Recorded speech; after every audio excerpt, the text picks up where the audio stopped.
Nós estamos fazendo isso até aqui, agora vamos começar a descer e chegar a uma conclusão.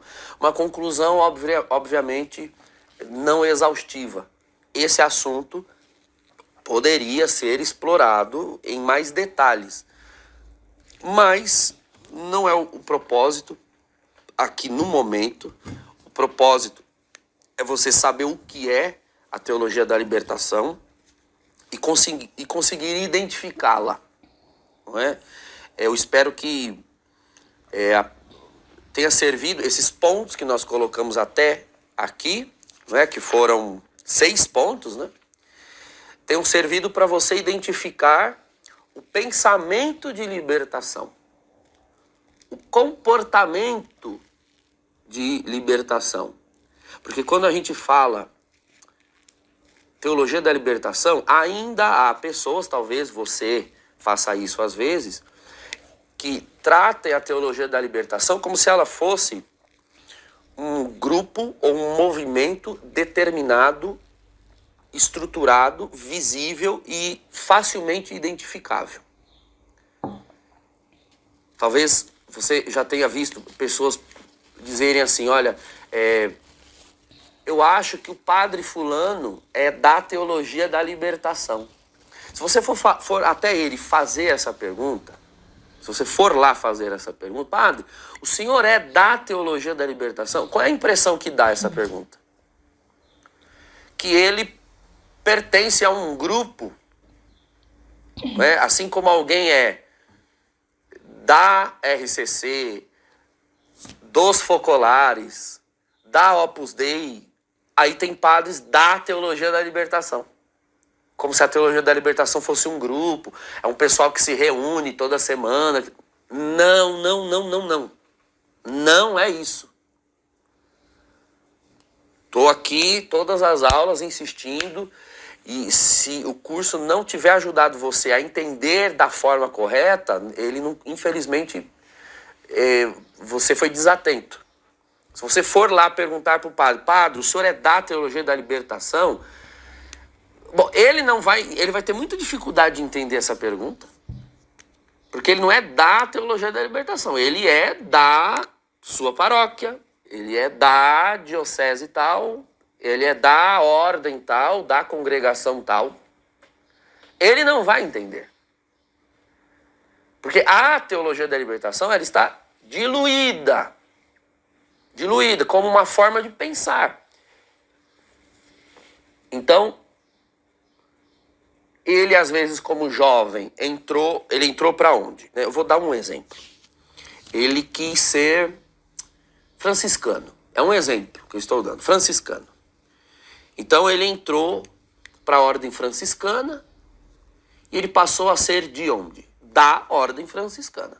Na ordem franciscana ele estudou filosofia numa faculdade, não dentro da ordem, as ordens mandam os seus seminaristas estudar em faculdades. E lá era uma filosofia enviesada, de esquerda. Tá, terminou, aí foi fazer teologia.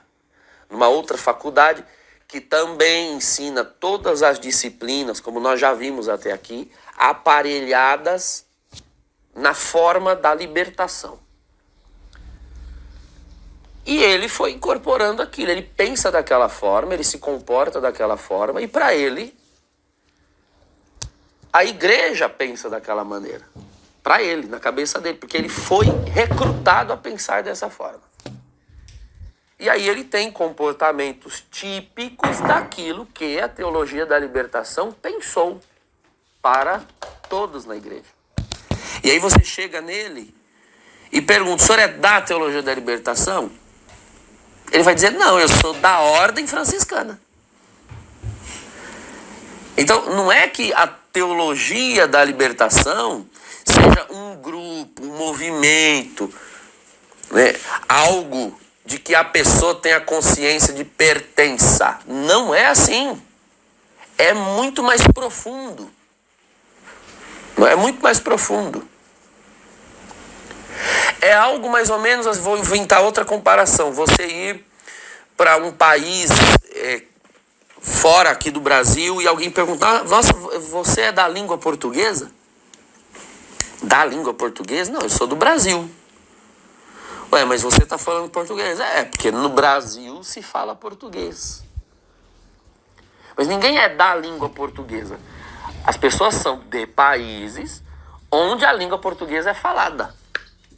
Então, o horizonte de consciência da pessoa é formatado daquela maneira. De modo que ela não percebe que ela é daquilo com esse nome. É como o peixe que não sabe necessariamente que ele está dentro da água. Por quê? Porque tudo é água ao redor dele.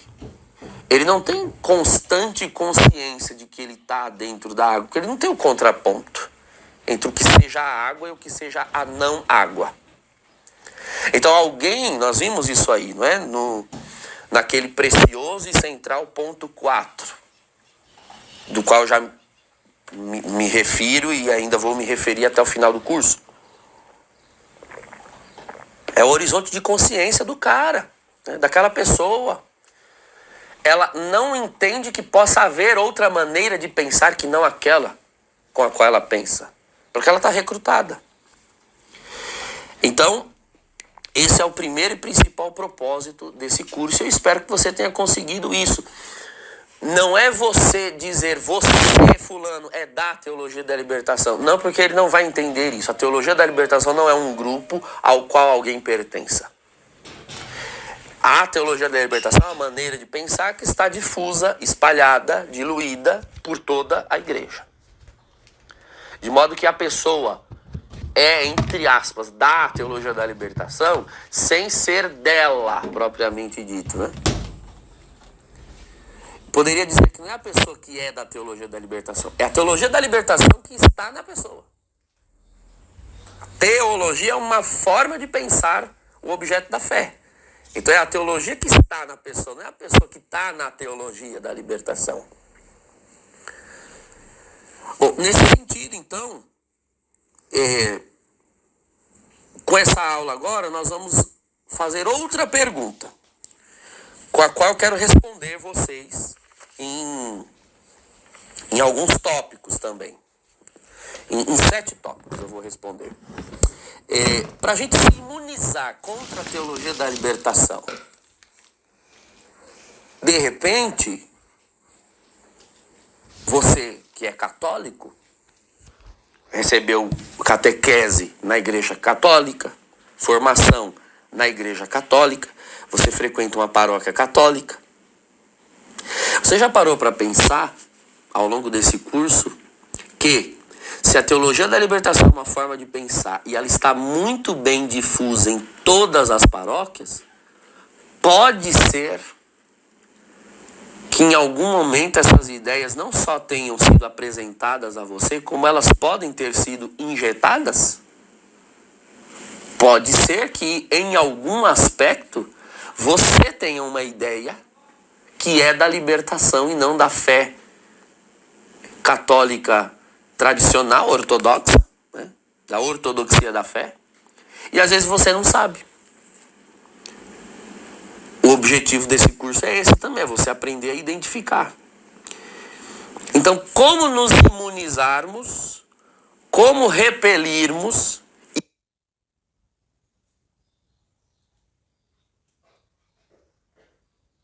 ideias de libertação que de repente, que eventualmente estejam em nós, ou que tenham sido apresentadas a nós, para que a gente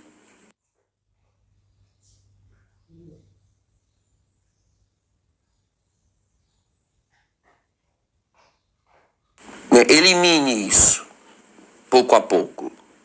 Então, para nós nos imunizarmos contra ela, nós precisamos conhecer os pressupostos da teologia da libertação, para não aceitarmos esses pressupostos de antemão, porque é aqui que a teologia da libertação ganha os seus adeptos, vamos assim colocar.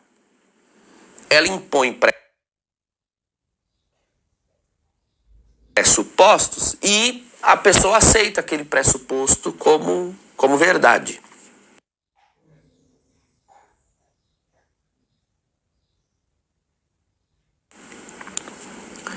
Então, o primeiro pressuposto da teologia da libertação, né? Ponto 1.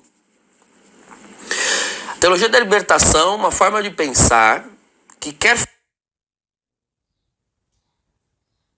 fazer com que todos creiam o seguinte: a forma como a igreja sempre explicou a fé antes do Vaticano II é uma forma insuficiente, ultrapassada e incompreensível ao homem atual ou ao homem moderno.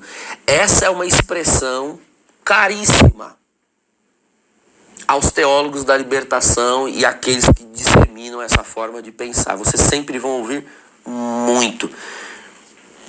Fazendo aqui uma nota de rodapé. Toda vez que eu falo essas coisas aqui para vocês, gente, o que me vem à mente são padres e bispos. Principalmente bispos.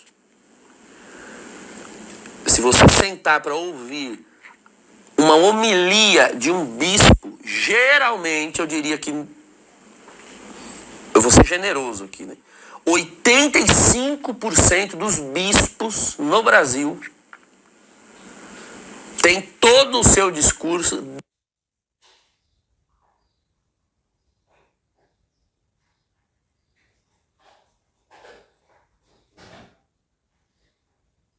de libertação. Importante você ter consciência disso. Nesse sentido, com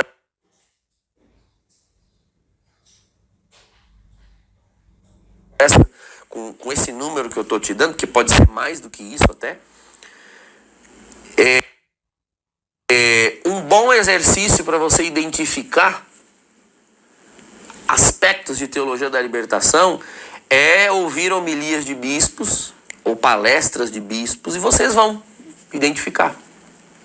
Porque no momento, já explicamos isso na outra aula, no momento em que nós estamos, na época em que nós estamos, a grande maioria dos bispos que nós temos é uma maioria formada nesta teologia. E o critério para eles terem sido indicados, nomeados bispos, foi justamente verificar que eram homens com total adesão de mente àquelas ideias. Então já são homens cujo horizonte de consciência é esse e eles não conseguem enxergar fora dessa caixa.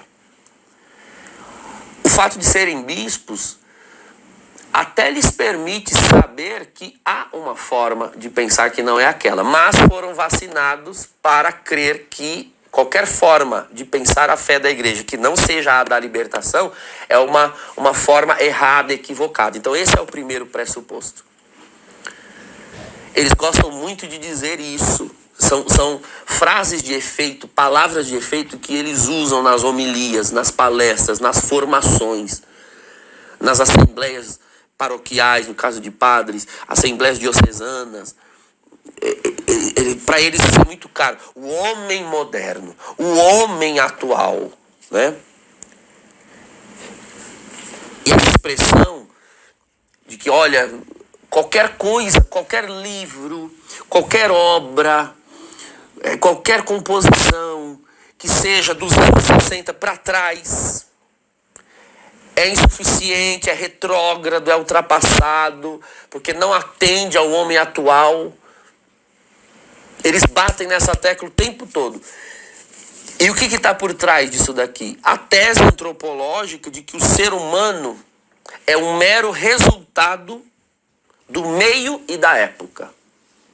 E isso é materialismo hegeliano, do qual Marx se serviu.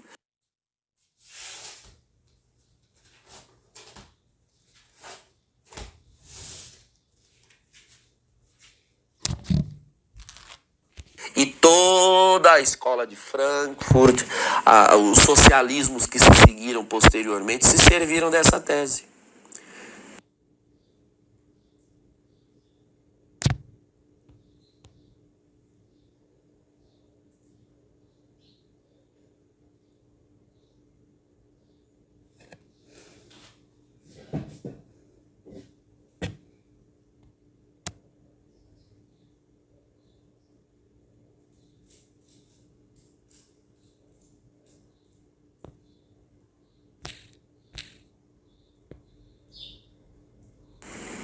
Então quando eles falam o homem moderno, eles trabalham, nós falamos sobre isso no ponto 6, né, das aulas anteriores. Tivemos o ponto 4, que foram os 50 e tantos anos de teologia da libertação em vigor. O ponto 5, que foi a teologia da libertação como doença. E o ponto 6, que é o jogo das palavras. Eles jogam com palavras e as pessoas caem. São palavras de efeito. Então imaginem assim que isso aqui é um ser humano. Se eu jogar aqui, ele vira isso. Se eu jogar lá, ele vira aquilo. Ele é determinado pelo ambiente. Então, o homem moderno. Todo homem moderno é igual. Todo mundo pensa igual, todo mundo acha igual, porque todo mundo é determinado pela época. Se a época é má, todo mundo é mau. Se a época é boa, todo mundo é bom. Se a sociedade é pobre, todo mundo pensa de um jeito. Se a sociedade for rica, todo mundo vai pensar de outro. E eles acham mesmo que o ser humano é essa massa de manobra totalmente passiva, e que se nós mudarmos o ambiente, se nós mudarmos a sociedade, se nós mudarmos as estruturas políticas, se nós mudarmos as coisas na igreja, o ser humano muda. Porque ele é passivo. Ele é determinado pelo ambiente em que ele está. Não é verdade isso. Não é verdade isso. Vocês sabem do que eu estou falando. Primeiro, o homem moderno não existe. Isso não existe. O que existe é uma sociedade composta de inúmeros agrupamentos, religiões, ideologias, concepções sobre Deus, sobre o homem, enfim. O homem moderno não é uma coisa assim, o homem moderno, cadê esse homem? Onde ele está? Onde ele vive? O que ele come? É um conceito vago, vocês percebem? Um conceito vago. O homem atual, o homem moderno. Escuta, nós somos 7 bilhões de habitantes no planeta. E você pega uma ideia, uma noção de ser humano único e diz, não, o homem moderno não entende isso. Como que dizendo que ninguém entende isso. Então, uma obra, por exemplo, de Santo Tomás de Aquino, lá do século XIII. Não, isso aqui não tem que mais ser lido, estudado, porque isso está ultrapassado. O homem moderno não entende isso. É, no mínimo, chamar o ser humano de burro, de idiota. Como se a humanidade de agora fosse feita de uma carne, de um sangue, de uma alma diferente da do ser humano do século XIII. Como se os anos 60 e o Concílio Vaticano II tivessem feito um grande reset na humanidade e agora todo mundo tem o cérebro anestesiado, emburrecido, para entender qualquer coisa que a Igreja Católica tenha ensinado do Vaticano II para trás. Essa é a tese que está. Porque qualquer coisa que seja de antes do Vaticano II é ultrapassada, é retrógrada, é insuficiente, não atende mais às expectativas do homem moderno. Então, o que é que você deve ler, estudar, conhecer? Só coisas produzidas do Vaticano II para cá. Como se o Vaticano II fosse uma ruptura. Eu me lembro bem, eu estava em Aparecida, numa missa em que um bispo, esse bispo já é falecido, em que ele dizia que nós agora vivemos essa nova igreja, a nova igreja do Vaticano II, a igreja atual. Gente, essa frase é uma aberração. Nós não vivemos na igreja do Vaticano II. É o Vaticano II que vive na igreja. É o Vaticano II que é um concílio da igreja. A igreja não começou com o Vaticano II. O Concílio Vaticano II não é uma ruptura na história da igreja. O Concílio Vaticano II ele precisa ser lido à luz de todos os outros 20 concílios que vieram antes dele. Isso pode ser feito, essa desconexão. Na igreja tudo se dá por continuidade, a fé é uma continuidade. Atualizar a fé não, atualizar o discurso da fé e atualizar os métodos para propagar o evangelho não significa alterar, adulterar ou confeccionar uma nova fé. Porque a fé é a mesma. Mas eles usam, né? Adeptos da teologia da libertação gostam disso. Então, eles sempre vão defender essa tese de que a teologia tradicional não responde mais. Você identifica claramente se uma pessoa é adepta de ideias de libertação quando você, para responder a alguma pergunta, você cita autores anteriores ao Vaticano II. Então, por exemplo, você sabe que alguém é aparelhado com ideias de libertação quando, para responder a uma questão teológica, você cita Tomás de Aquino. O cara surta, ele odeia Tomás de Aquino, porque é a Idade Média. Para responder a uma questão de moral, você cita Santo Afonso de Ligório. Eles odeiam, porque Afonso de Ligório é de séculos atrás e é uma coisa ultrapassada, retrógrada.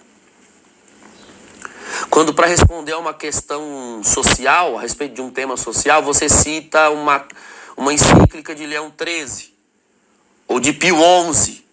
Não, porque são papas de antes do Vaticano II, isso aí está ultrapassado. Como se o Vaticano II tivesse revogado 1960 anos de igreja.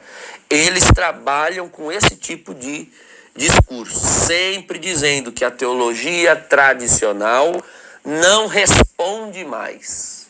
Eles gostam dessa expressão, isso aqui não responde mais à atualidade. A gente precisa de algo novo, de uma teologia nova, e justamente por isso eles não aceitam a tradição. Qualquer resposta que a tradição já tenha dado a um determinado assunto, para eles precisa ser revisto. Precisa ser revisto. E é esse tipo de coisa que vocês veem em andamento em muitos assuntos. Os padres sempre foram celibatários no rito latino. Não, temos que rever isso. Isso era lá. Temos que rever isso agora. Ou então, sempre só se ordenou homens ao sacerdócio. Não, precisamos rever isso. Porque isso era lá. Sempre pessoas casadas na igreja, caso deixassem seu esposo, sua esposa, e se unissem a outra pessoa numa segunda união, sempre foram privados dos sacramentos. Até que se averigue, se a pessoa quer abrir lá um processo de nulidade, ainda assim isso tem que ser averiguado. Não, a gente tem que rever isso aí de não dar comunhão para recasados. Porque isso era lá, isso era antes. Vocês estão percebendo? O discurso é esse. O discurso é sempre esse. De que tudo que era lá antes era para o homem antigo. O homem moderno é diferente. Quer dizer, é essa a ideia. Quer dizer então que o homem de hoje se casa de um jeito diferente. O homem de hoje é feito de outro tipo de pele, cabelo. É outro ser humano, é um outro ser. É uma outra criatura. Deus criou outra coisa dos anos 60 para cá que não seres humanos. Eles partem dessa ideia. E justamente é esse pressuposto que leva ao perigo de trair a fé. Você não pode aceitar. Quando você ouvir esse tipo de coisa, mas isso é Tomás de Aquino. Não, mas isso é Santo Agostinho. Não, mas isso é Afonso de Ligório. Não, isso aí é São Luís Maria Monfort. Isso aí são santos antigos, isso tudo está ultrapassado. Você tem que se atualizar. Você tem que ler o Vaticano II. Onde no Vaticano II está escrito que não é para ler Tomás de Aquino? Onde nos textos do Vaticano II está dito que a partir de hoje está revogado todo e qualquer escrito desse ou daquele autor? Ele não é capaz de te dizer. Ele não é capaz de te mostrar. Porque não é em nome do Vaticano II que ele faz isso. A teologia da libertação, ela age como o demônio. O demônio é assim. Ele sempre dá um jeito de agir sem ser identificado. Então a teologia da libertação usa que tipo de roupa para atuar? Vaticano II. Por isso que tanta gente tem raiva do Vaticano II. Porque na realidade não é do Vaticano II que ela tem raiva. Ela tem raiva do progressismo.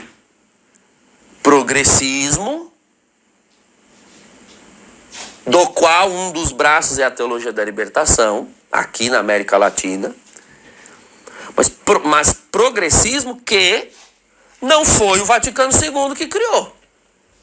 Não foi o Vaticano II. Os progressistas se aproveitaram do Vaticano II para embalar as suas ideias, dizendo que foi o Vaticano II que disse algo que ele nunca falou.